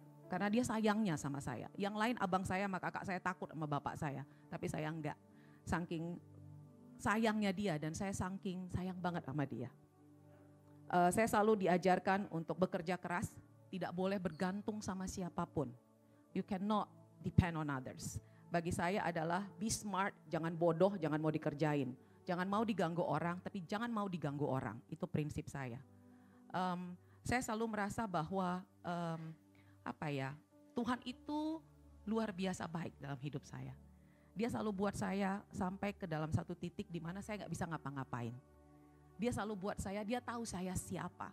Ini parah banget, jadi karena parah banget harus dibuat dalam satu cara yang saya nggak boleh lari, saya harus diam di tempat. Dan saya bilang, saya ikut Tuhan. Pertama ketika saya menjadi murid, saya menjadi guru di Shining Stars. Yang nggak saya pernah tahu bahwa guru itu saya pikir adalah panggilan saya. Saya early childhood educators dan saya ngambil kuliah di sana, saya kepala sekolah, saya dosen. Saya senang banget dengan anak-anak dan saya pikir itu panggilan saya. Karena Tuhan tahu waktu pertama kali saya jadi murid saya saya dibaptis terus saya hilang. Karena saya bingung. Ya, tapi ada sister di situ yang selalu membantu saya, mengajak saya doa pagi. Saya bersama dengan semua sister di sana dan saya mengerti kasih itu apa. Saya disayangi loh, orang paling aneh kayak saya disayang loh sama mereka. Yang membuat saya berpikir, oh ternyata menyayangi itu menyenangkan sekali. Ya, dan saya selalu grow. Kemudian saya harus bertemu dengan John. Ini orang udah ketemu sama saya 10 tahun sebelumnya. Saya cuma ngeh dia, tapi saya anggap dia adalah laki-laki paling aneh. Karena 2 kali pergi ke Papua, 2 kali dia balik dan gak pernah bawa uang, yang ada dia selalu bawa hutang atau enggak dia jadi penyakitan. Saya bilang dia aneh sekali, ini orang aneh sekali. Tapi gak tahu lah orang aneh ini yang ternyata menurut Tuhan itu harus dengan dia. Karena gak sembarangan bisa memimpin saya. Ini adalah laki-laki yang Tuhan pilihkan buat saya. Karena dia tahu hanya dia yang bisa mimpin seorang Dame. Dame kalau nggak dipimpin saya yang mimpin. Ya, jadi tempe. Kelihatan banget sih modelnya udah kayak apa kan ya kayak gitu. Karena Tuhan tahu. Karena John punya hati itu. Bagi dia ini adalah kehidupan dia yang terakhir. Dia selalu bilang sama Tuhan, this is the last chance. Dan hidup terakhir saya ini saya mau kasih buat Engkau Tuhan. Dan saya sama dia, saya nggak ada pilihan. Jadi saya selalu bilang begini, dia enak sekali ya. Gitu loh, kok dia use me ya, kan saya gak mau di awalnya. Tapi kemudian saya belajar satu hal, harus kayak gitu. Karena kalau enggak, saya akan kehilangan hati saya. Saya harus jadi seorang pelayan, bukan karena saya pintar, bukan karena saya bagus banget. Karena saya parah banget, saya harus jadi pelayan. Menjadi seorang pelayan memberikan saya kesempatan untuk saya bisa mengenal begitu banyak orang. Dan saya belajar dari begitu banyak orang. Dan itu menjaga hati saya. Saya belajar dari seorang wanita Allah yang waktu muda ditinggalkan oleh suaminya. Yang anaknya pergi, diculik saya gak tahu ataupun gimana sampai sekarang gak tahu kabarnya. Dia tinggal dengan anaknya yang usianya 50 tahun, penyakit ayan, belum menikah. Mereka berdua tinggal di sana. Dia ini Starling, jadi dia jual Starbucks keliling. Ya, yang pendapatan sehari kalau max itu cuma 100.000. Tapi dari wanita ini ya, ketika kami mengumpulkan uang untuk Hope, dia bilang sama anaknya, boleh gak aku kasih 100.000 ini? Kita kasih yuk buat anak-anak itu, anak-anak yang ada di panti asuhan. Dia pergi sendiri karena dia gak punya ATM. Dia pergi ke kantor BCA, itu ada tangganya cukup tinggi. Dia naik tangga dan dia kasih. Saya gak ngerti gimana mau transfer, ini uangnya. Ini adalah wanita, dari dia saya belajar. Waktu kemarin kita mengumpulkan dana untuk sewa gereja. Dia datang sama saya dan dia bilang, Dame, ini 100.000 ya. Gak apa-apa ya, saya cuma kasih segini. Saya bilang, gak usah Cide, jangan, gak boleh Cide, gak boleh kasih. Dan dia bilang, kenapa? Karena cuma 100.000 kah? Gak boleh 100.000. Saya bilang, Cide, 100.000 itu 1 triliun buat saya. Tapi dia bilang, ini yang aku punya. Kau memberi dari kekuranganmu. Kalau saya nggak pelayan, saya nggak tahu itu. Saya belajar bagaimana caranya untuk meminta maaf, tapi nggak diterima maafnya saya. Hanya kesalahan yang saya buat.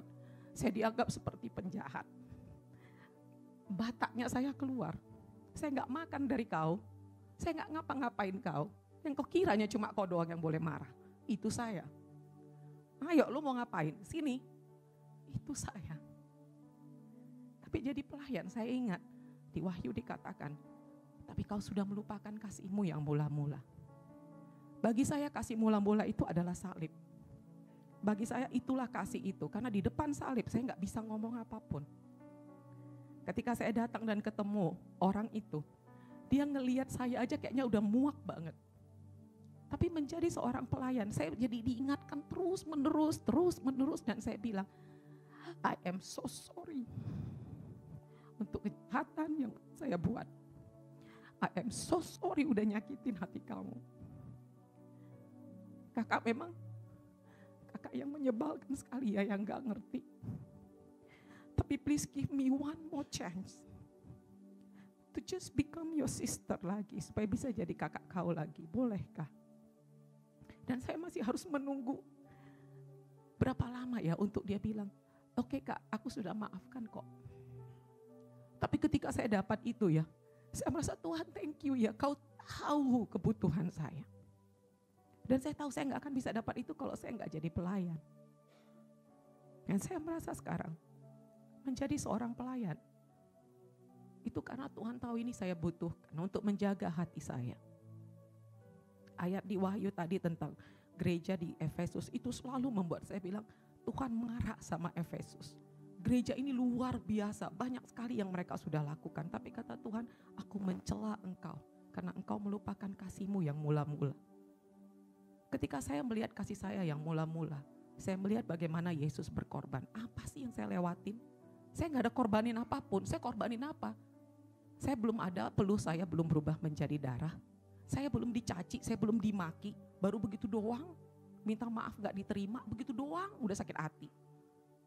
Ya, saya belum juga dikasih mahkota duri, saya belum dicambuk, saya belum dipukul, saya belum ditinju, saya belum diapa-apain, pengorbanan apa yang saya punya. Menjadi seorang pelayan, membuat saya melihat begitu berharganya kasih itu. Dan saya tahu ketika saya melihat salib, all excuses, semua alasan saya mati di sana.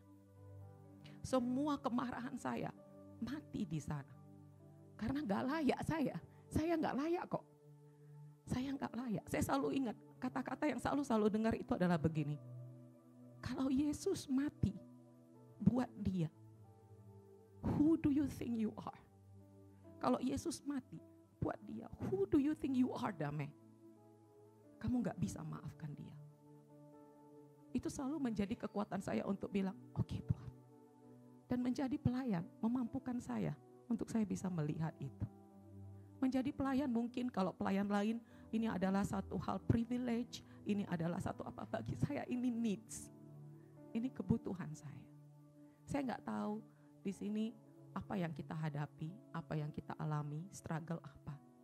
Saya meminta, saya mendorong untuk kita semua mari lihat salib. Mari ambil kekuatan dari salib untuk bisa mengembalikan kembali hati kita, mengembalikan kembali kasih kita yang semula. Karena seperti tadi, upahnya itu adalah kekekalan. Amen.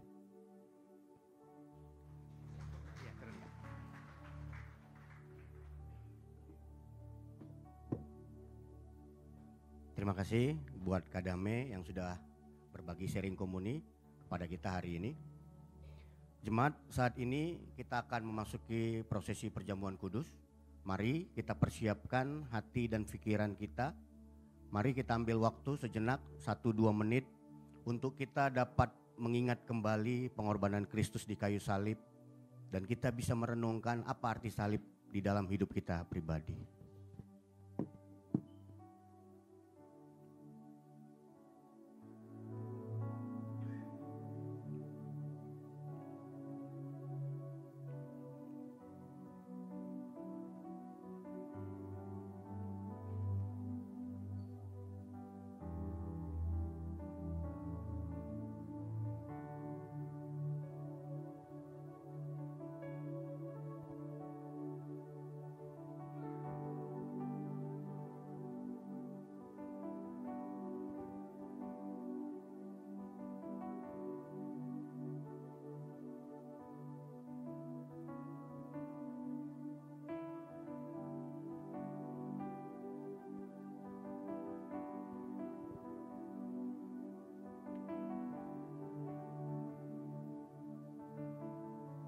Saya akan membacakan bagi kita dari 1 Korintus 11 ayat 23 sampai 27.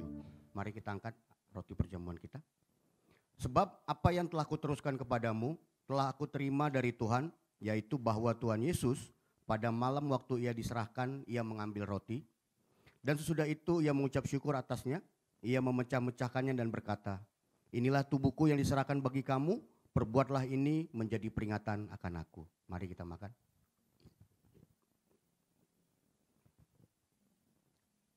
Demikian juga ia mengambil cawan sesudah makan, lalu berkata, cawan ini adalah perjanjian baru yang dimeteraikan oleh darahku. Perbuatlah ini setiap kali kamu meminumnya menjadi peringatan akan aku.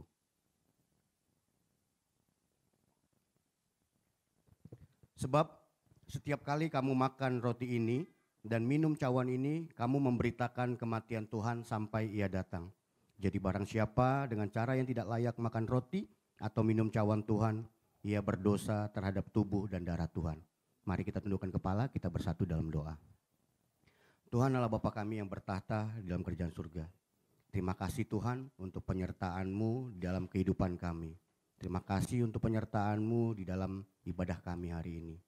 Tuhan, terima kasih hari ini kami bisa kembali melakukan komuni kami, perjamuan kudus kami. Biarlah Tuhan melalui perjamuan kudus ini kami bisa mengingat kembali pengorbanan-Mu di kayu salib. Dan kami menjadi surat yang bisa dibaca orang, menjadi pemberitaan Injil di luar sana Tuhan. Terima kasih Tuhan, inilah perjamuan kami mau berdoa hanya di dalam nama anak-Mu Tuhan Yesus Kristus, Tuhan kami yang hidup. Amin. Oke, terima kasih. Sekali lagi berikan tepuk tangan buat Pendeta John dan Kakak Dame ya. Terima kasih Bang John, saya banyak banget belajar dari lessonnya Bang John dan sangat emosional ya buat saya pribadi gitu cerita dari Bang John. Thank you Bang John. Ya, jemaat kita mau mendengar beberapa pengumuman ya.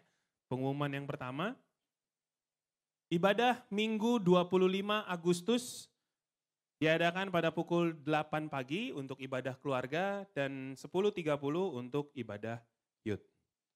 Pengumuman selanjutnya, kita lihat video berikut.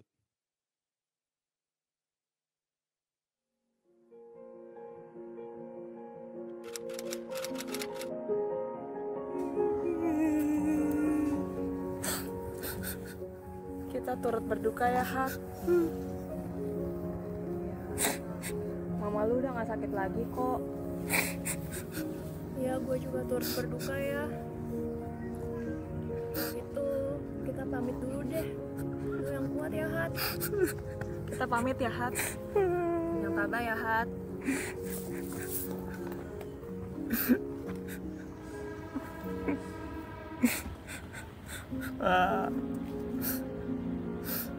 Maafin Sahat ya, Mak. Sahat mau nyenengin Mama. Lihatnya Sahat tuh kerja buat Mama. Tapi Sahat salah, Mak. Nyatanya Sahat malah nelantarin Mama 2 tahun. Maafin Sahat ya, Mak. Sahat kesel banget, Mak.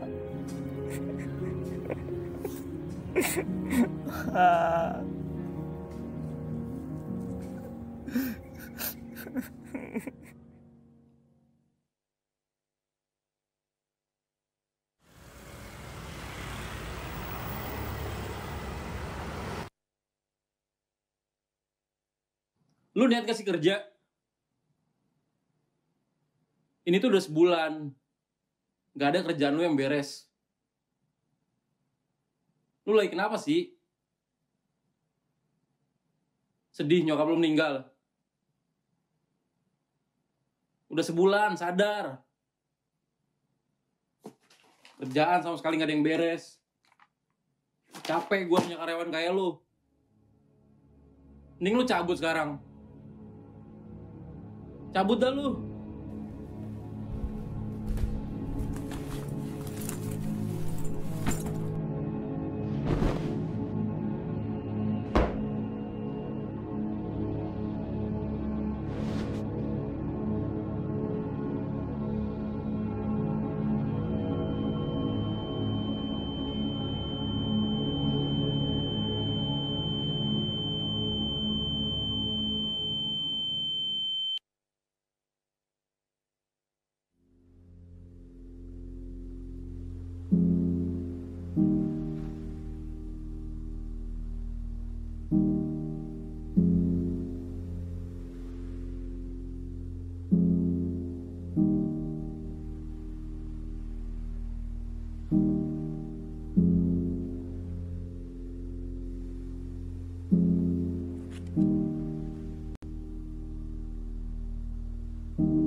anak usaha.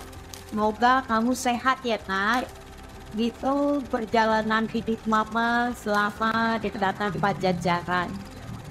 Kalau kamu pulang, mungkin kamu tidak bertemu mama. Sehat ya nak ya. Kalau kamu pulang, cari teman mama.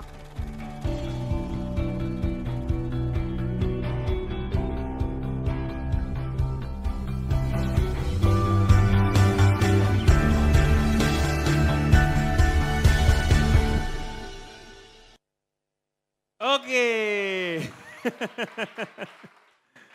Ya, itu adalah good news kita Pajajaran dari Januari sampai Juni 2024. Kita boleh kasih tepuk tangan dong. Ya. Aron semangat kerjanya ya Aron ya. Udah 1 bulan ya Aron ya. Oh iya Sahat. Sahat semangat kerjanya ya Sahat ya. Oke, nah jemaat kita boleh ambil bagian kita ya, 6 bulan lagi ke depan apa yang mau kita berikan untuk jemaat ini khususnya di Pajajaran. Ya. Pengumuman selanjutnya, baptisan. Ya, kita akan mengadakan baptisan yang pertama dari Rafael Austin dan yang kedua ada Bobby Martimbang Simanjuntak, pasti orang Batak nih. Hari Minggu, ya hari ini 11 Agustus jam 12.30 di GKDI Room. Selamat ya Bang Robi sama Kalidia ya. Kita kasih tepuk tangan dong. Jemaat jangan lupa kita akan ikuti ya baptisannya nanti jam 12.30 di lantai 6 di rooftop kita. Pengumuman selanjutnya, mari kita lihat video berikut. Kita jadi sehat, mereka selamat. Berani donor darah, itu luar biasa. Kita jadi sehat, mereka selamat. Berani donor darah, itu luar biasa. Eyo, oh oh oh, eyo, oh oh oh, eyo, oh oh oh, eyo, oh oh oh. Yo yo, ayo kita donor darah. Yo yo, ayo membantu sesama. Yo yo, ayo kita ke BMI. Yo yo, ayo 2 bulan sekali. Setes darah Anda sangatlah berguna.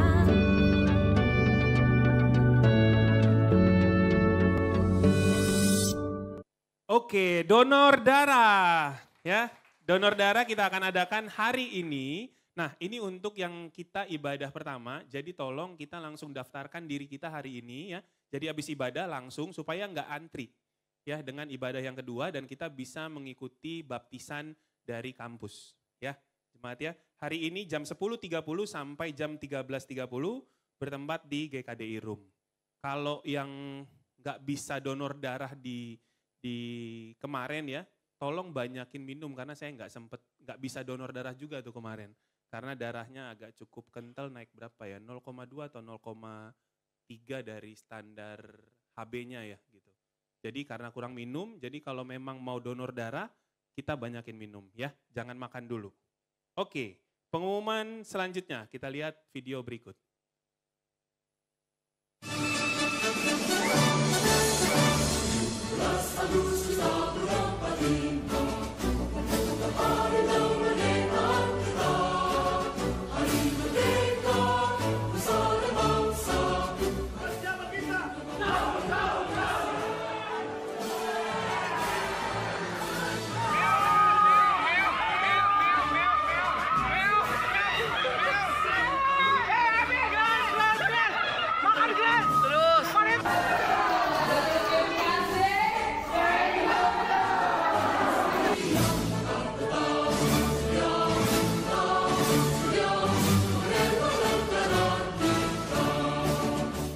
Oke, ya, ya kita akan mengadakan Olimpiade Jemaat ya, oke, boleh kasih tepuk tangan dulu, ya, 18 Agustus jam 8 pagi ya di sini ya, nanti kita akan buat di luar ya, dan untuk ibadah kita akan ibadah mula-mula dengan grup kita masing-masing atau bisa join dengan PDG masing-masing atau PDG yang lain ya.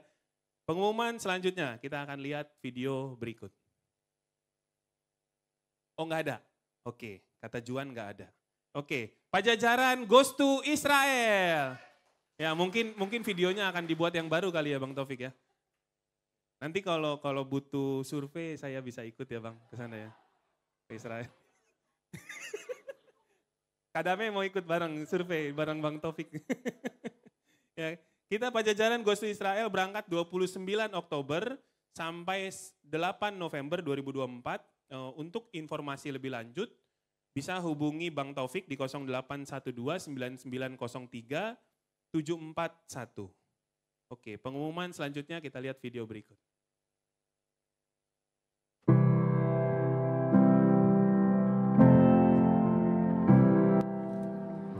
Halo, selamat malam Jemaat Pajajaran. Selamat malam. Mungkin video ini akan ditayangkan pagi-pagi pada waktu ibadah. Itu anak saya bilang halo malam. Hari ini kita jam 9.49 dalam perjalanan kembali dari kota Cikarang menuju kota Bekasi. Udah hampir 1 bulan ya sayang kita ada di kota ini, dan saya melihat bahwa kota ini memiliki masa depan di dalam Tuhan. Ya, karena tangan Tuhan bekerja melalui murid-murid yang ada di Cikarang. Dan kami mengucapkan terima kasih atas kesatuan hati dan roh yang berupa uluran tangan dan doa yang diberikan oleh seluruh jemaat kita di Pajajaran yang menjadi kekuatan bagi kami di kota Cikarang. Dan ini adalah beberapa kegiatan yang kami lakukan dalam 1 bulan terakhir, dan saya berharap ini terus membawa nama Tuhan semakin besar di kota Cikarang. Selamat menyaksikan.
Oke, bulan harapan. Kita kasih tepuk tangan dulu ya. Bulan ini kampanye bulan harapan kita akan kita berikan ke jemaat GKDI Cikarang ya. Jumlahnya sebesar 30 juta ya. Mari jemaat kita berikan yang terbaik untuk kita bisa kasih ke Tuhan ya, khususnya untuk Cikarang untuk bulan ini. Ya. Bukan cuman hanya uang saja yang kita berikan. Jadi kemarin saya ada ditelepon sama Joni ya untuk bisa membantu sit-in stadion mereka Cikarang. Jadi nanti mungkin ada single, teens, kampus, mungkin kalau Cikarang butuh bantuan kita untuk sit-in atau segala macam bisa ambil bagiannya. Ya, bukan cuma hanya uang tapi kita kasih waktu kita untuk kita bisa bantu Cikarang. Ya. Pengumuman selanjutnya. Study Bible. Tepuk tangan dong. Ya. Bagi Bapak Ibu yang punya kerinduan ingin belajar tentang firman Tuhan, dapat menghubungi di admin kami di 0812 8685 8422 atau bertanya kepada Bapak Ibu yang mengajak untuk study Bible. Pengumuman yang terakhir, persembahan dan perpuluhan. Ya. Ya, Bapak Ibu bisa berikan persembahannya di dekat kotak pintu keluar atau pintu masuk, atau pakai kris, ya, kris di depan tempat duduk Bapak Ibu. Ingat ya, ngomongnya kris, bukan QRIS. Ya, karena kalau QRIS itu terlalu imut gitu ya. Yang benar adalah kris, gitu ya, ngomongnya pakai kris. Ya, atau bisa transfer ke rekening BCA di 288 3034 180 atas nama Yayasan Gema Kristus Damai Indonesia. Pengumuman sudah selesai, saya mau mengundang Pendeta Guntur dan Ibu Tracy untuk maju ke depan. Bang John langsung, ada apa nih, ada apa nih. Oke, sekali lagi boleh kasih tepuk tangan. Mohon maaf hari ini banyak videonya di pengumuman, memang lagi banyak yang kita kerjakan bulan ini. Sekali lagi saya terima kasih untuk abang dan kakak ya, Bapak Pendeta John Sinaga. Tapi Sinaganya jangan dihilangin Bang. Bagus kok itu.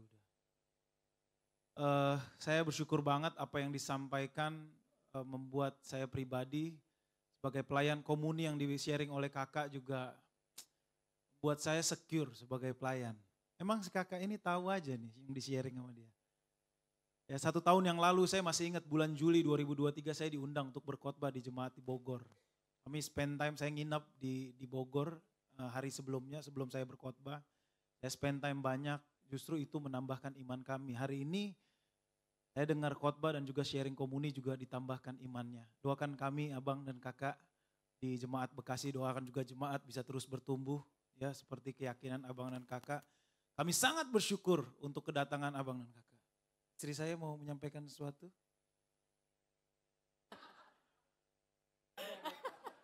Kurang persiapan ya. Ya sekali lagi terima kasih abang dan kakak sudah meluangkan waktunya. Kami tahu abang dan kakak untuk bisa datang ke sini harus meninggalkan jemaat ya yang di Bogor. Tapi kami sangat bersyukur berdua, kami yakin sekali dari lesson, dari sharing tadi yang di-share dari abang dan kakak itu akan menguatkan semua jemaat di Bekasi. Dan kami bisa terus belajar lebih lagi tuh untuk mengerti manusia dan ya, orang-orang yang di sekitar. Terima kasih sekali lagi. Nah kami ada sedikit rasa terima kasih kami. Di mana? Ayo sini Ci, boleh. Abang dan kakak saya undang ke depan. Ini.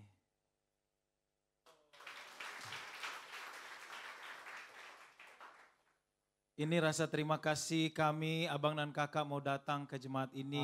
Kami bersyukur sekali. Jangan dilihat harganya ya bang ya. Dilihat aja itu. Dilihat aja. Foto. Ini si Sahat nih. Ingat kata mama ya gitu. Ya. Ya. Kerja baik-baik kau ya. Ya terima kasih sekali lagi, boleh kasih tepuk tangan untuk Bang John dan juga Kak Dame. Terima kasih Pendeta Guntur dan Ibu Tracy ya. Nanti dibukanya di jalan aja Bang karena tuh berharga banget, mahal lah, spesial itu buat. Iya berat. Pokoknya jangan dibuka di sinilah gitu. Ya, oke jemaat, ibadah kita sudah selesai. Saya akan tutup dengan doa. Mari kita tundukkan kepala, kita bersatu dalam doa. Tuhan Yesus yang baik, terima kasih Bapa untuk kasih setia Engkau. Hari ini kami banyak belajar Tuhan dari lesson Pendeta John Tuhan. Tuhan, biarlah apa yang disampaikan oleh Pendeta John bisa memperlengkapi kami lagi Tuhan sebagai murid ya Bapak. Dan Bapak terima kasih ibadah kami sudah selesai Tuhan. Apa yang kami berikan, apa yang kami persembahkan kepada Engkau biarlah itu menjadi persembahan yang harum Tuhan di hadapan Engkau Bapak. Tuhan Yesus terima kasih, kami mau berdoa Tuhan untuk bangsa dan negara ini ya Bapak. Kau tahu Tuhan, presiden kami terpilih sudah ada ya Tuhan. Engkau jaga dia Tuhan dengan semua keputusannya, kesehatannya, bahkan nanti menteri-menterinya Tuhan, supaya bisa menjaga perekonomian Indonesia ini ya Tuhan. Dan kami juga berdoa Tuhan untuk seluruh jemaat kami ya Bapak yang lagi sakit, yang sedang tidak hadir Tuhan di ibadah ini. Biarlah Engkau yang sembuhkan ya Bapak, agar mereka bisa beraktivitas seperti biasanya Tuhan. Tuhan Yesus terima kasih, inilah ibadah kami, biarlah ini jadi persembahan yang harum di hadapan Engkau. Di dalam nama anak-Mu Tuhan Yesus Kristus, kami telah berdoa dan mengucap syukur. Amin. Mari bangkit berdiri, Bapak Ibu Saudara, kita akhiri ibadah pada pagi hari ini. Serukan namanya, Yesus Tuhan Raja, segala kuasa tunduk dalam namanya. Dia luar biasa, perkasa mulia, Yesus nama di atas, serukan terus namanya, serukan namanya, Yesus Tuhan Raja, segala kuasa tunduk dalam namanya. Dia luar biasa, perkasa mulia, Yesus nama di atas segala nama, Yesus namamu. di atas segala nama, nama Yesus. Yesus nama di atas segala nama.